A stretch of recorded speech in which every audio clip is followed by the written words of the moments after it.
where we deal. Good day, students. Welcome to the module DPR3704, where we deal with the examination portfolio. This is the first class on the exam. Important again, just going back to raise some of the key issues within the module. We are done marking assessment 2. We are currently inundated with the remarks for assessment 1. So kindly be patient with us. We believe all of you will have your feedback before the examination. And then remember that the remarks for assessment 1, it's something that we are doing in good faith in order to assist those students who didn't do very well.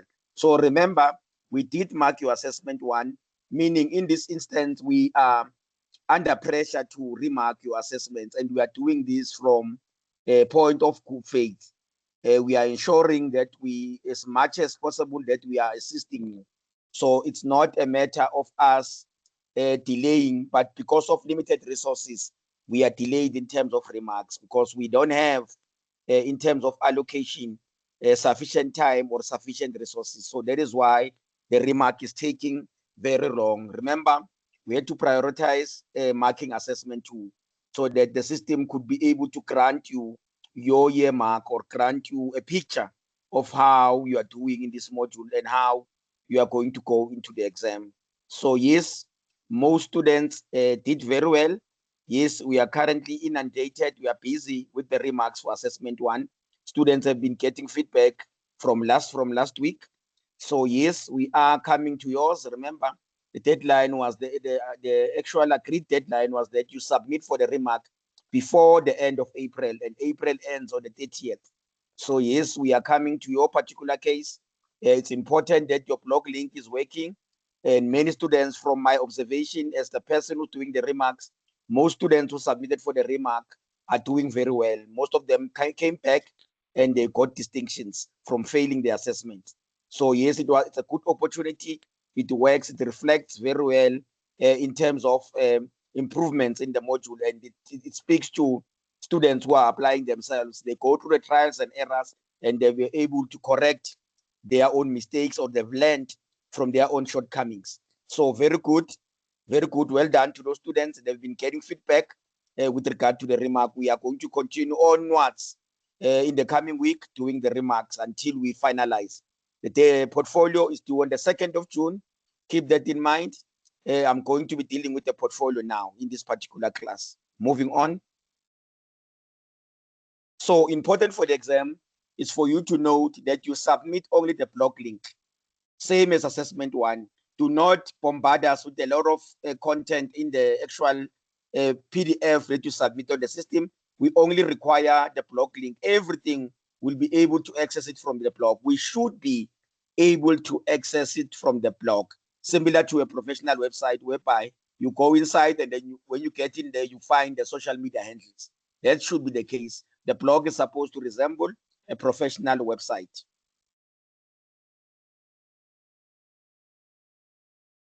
You are more than welcome to upload the letter to the blog. You can do that. You can upload the letter to the blog.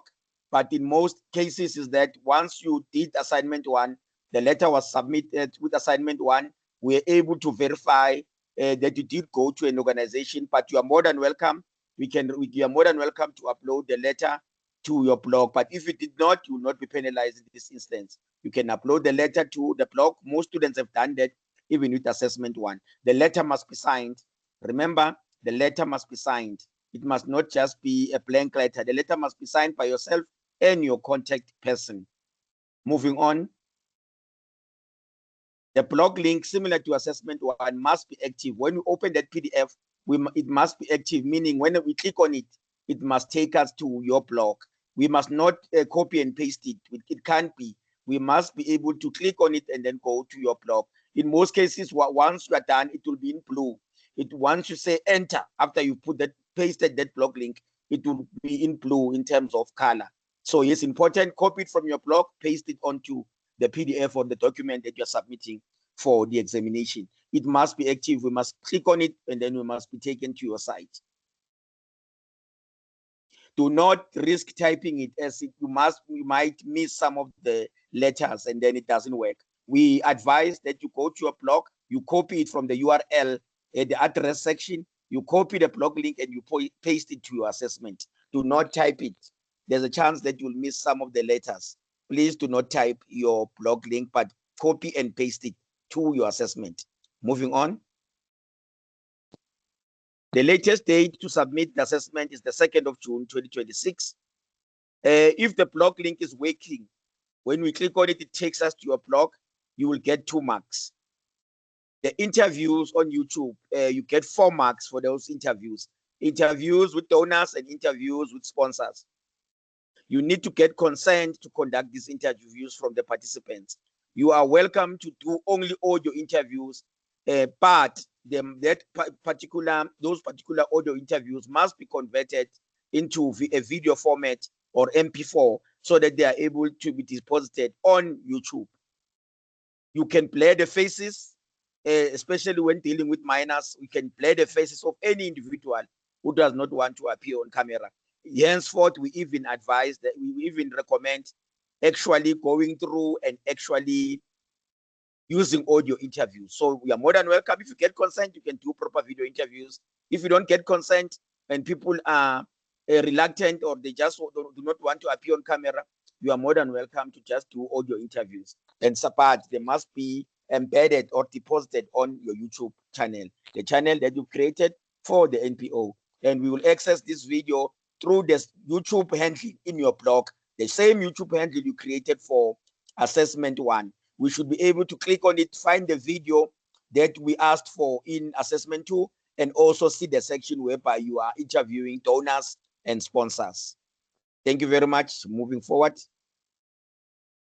Now, important for you to get 45 marks. These are easy 45 marks, meaning even if you are struggling, for the mere fact of having the content in Facebook, in X, in Instagram, you will get 15 marks for each of these platforms, this social media platform. So in this instance, for example, you can go and deposit any content for the organization. You might get it from your content person, deposit it on the same content. You can put it on Facebook, put it on Instagram, put it on X, so that you get 15 marks. Once there's activity in the account, remember with Facebook, there's activity already because of assessment 2, meaning with Facebook already you have 15 marks. So it's just a matter of going and taking the same content, putting it on X and putting it on Instagram. And then you'll get 15 marks for each of these social media accounts or his accounts. And then in total, that is 45 marks out of 100. And then we can say by a mere fact of getting 5 for technical presentation, you will pass the exam. So it's quite easy to pass the exam. Remember, once you pass assignment 1, you can't fail the module. What do I mean? I mean the same blog we are using, you can deposit more content to it. You're just going back and updating the blog or adding more content to the blog. That is very much important to keep in mind, that you deposit content on the blog, you get 15 marks for each of the social media platforms, X, Facebook, and Instagram. So you will get marks for just putting the content in those particular accounts. Moving on. Now, you need to create a schedule of 4 annual events. What must be present in that schedule must be the name of the event, the date, time, and venue. This must be proper and detailed. 2 marks for each, yielding in a total of 8 marks. So very much important, you must create a schedule of 4 annual events. You must speak to the name of the event, the date of that particular event, the time and venue. And then you need to write up an HIV/AIDS policy. You create this along with your in contact with your contact person, or you simply just upload it. This is for 10 marks. If they have it already, they will give it to you, and then you upload it onto your blog. If they don't have it, you speak to your contact person. Maybe you probably go and look at other big NPOs around their own HIV/AIDS policy. You adopt it along with your contact person, and then you draft your own or revise or amend there and there to make it specific to your NPO, and then you upload to your blog. Very much important. The HIV/AIDS policy will be for 10 marks. Moving on. Then you need to create an online reputation management strategy. You need to read up on this in your learning units, then craft your own for your NPO. So you read up on this in the learning units, and then you draft one for your NPO. You can be in contact with your content person in order to be able to draft this correctly. Yes, you can go online and look for examples of how to write this online reputation management strategy. What is important, it must be there in your exam. It's for 15 marks, meaning it's more or less similar in size to the HIV/AIDS policy, but it can go over because of the 15 marks. The last item to create is the integrated brand marketing plan. You need to read up on this in your learning units, and then you craft one for your NPO, along with being informed or being assisted by your content person at the NPO. Very much important that you do follow instructions, that you work with your content person to create these content. Very much important to do that. Moving on.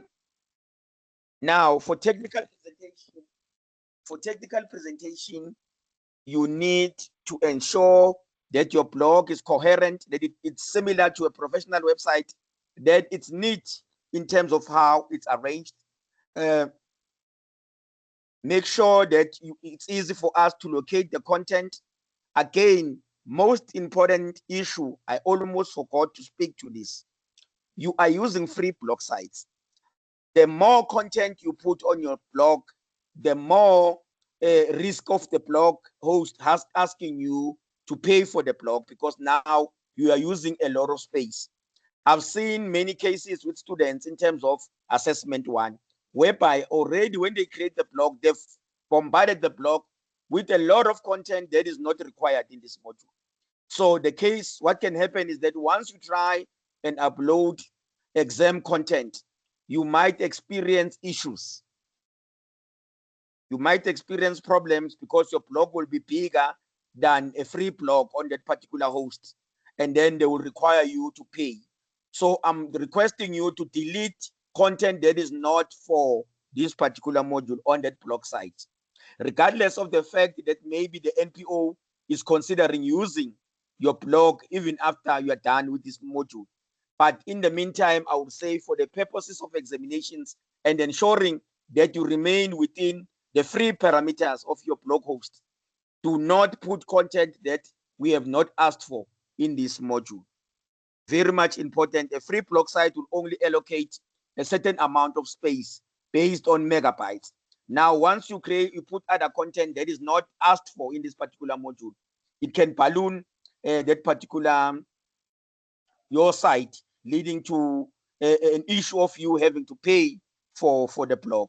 So keep that in mind, that once it's asking for money, it might be that your size is too big for a free platform. So for examination purposes, we say, let us find only content that is related to the module, meaning you'll have the content from assessment one and the content that you must add for the examination, nothing more, so that you do not pay for the site, please. So there should be nothing more, so that you do not pay for the site. Very much important. Moving on.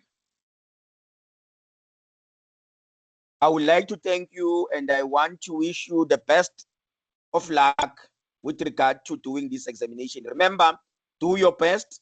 Check your link before submitting for the examination. Check your link. You can even send it to a friend, but who's not registered in this module. And then again, just to speak, we have a number of students. We have a couple of, not too many, but we have students who have failed assessment one and assessment two because they are plagiarizing. They are turning this assessment in this module into a group assessment, whereby they are submitting the same assessment, no changes, nothing. We don't understand what's going on. They were awarded zeros because they've turned this into a group assessment. And from the onset, this is not a group assessment, it's an individual assessment. That is why we are saying, even when you are sharing that link, your blog link, you must share it with someone you trust, so that maybe you want to see whether the link is working. You can share it with someone you trust. Do not just share it with someone you do not trust, or someone who's registered in the module. It remains your property your intellectual property, and you must hold on to it until the examination passes and you are graded and you pass the module. So in this instance, you are not meant to share it with anyone, because you share it with another student, they will submit it as their own, and then both of you will get a 0. We are not willing to investigate. It's an individual assessment. No one should have your link. Your site, you created your site, you share the link only with us, your lecturers.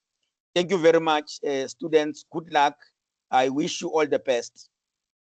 Bye-bye.